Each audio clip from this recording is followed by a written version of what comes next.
It's summer, which means it's hot, which means it's that unfortunate time of year when we start to hear more stories about children or pets who are left alone in cars and the tragedies that were associated with that. I find that after those kinds of tragedies, there tend to be ripples of discussion talking about, well, what is the safe temperature when you can leave your pet alone in the car? Or what is the minimum age that is required before you can leave your child alone in the car? But that's actually not the heart of any laws that have been created. Your region may or may not have a minimum determined age. It's safe to leave your child in the car if they are X number of years old. Instead, the heart of the law was focused on something very different. And if we don't understand that, we can actually leave a lot of people unprotected. We can leave people at risk. So I think it's important to open the conversation, and that's why I wanted to film this video. The ultimate heart of the laws is this: can the living being in that vehicle access fresh air, and can they get help if they need it?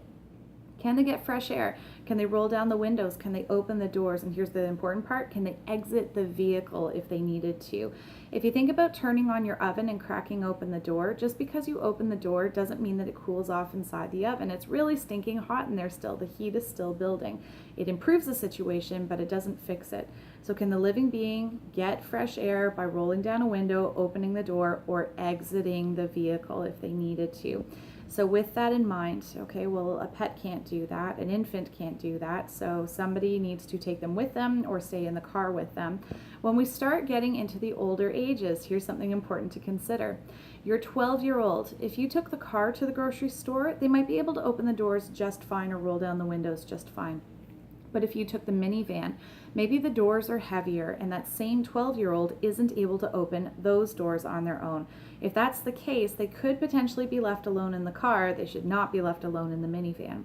If you're traveling with your brother who's drugged out of his mind because he just had his wisdom teeth taken out, he might normally have the strength to be able to access help and fresh air if he needs it, but right now he's stoned out of his mind. He's not able to do that clearly, and so this is not an ideal situation for leaving him alone in a vehicle.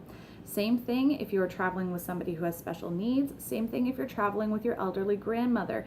Whatever the nature of the need, or if your grandmother has severe arthritis, it makes it too painful to open the door. It makes it impossible for her to exit the car without assistance. These are not individuals that you want to leave alone in a car on a hot day, even with the windows rolled down. So with that in mind, just always asking yourself, this living being that's in my car, can they access fresh air if they need it? Can they get help, including by exiting the vehicle if they need to? If the answer is yes, all right, that's a possible. Yep, I can leave them here. I'll be right back. And if the answer is no, don't do it. And so do some planning ahead of time. See if there's somebody you can tag team with who will travel with you so that they can watch the person or watch your dog. And with that, hey, I think we'll all be able to have a happy, fun, hot, sunny season. So I hope it is a good summer for you. All the best. Bye.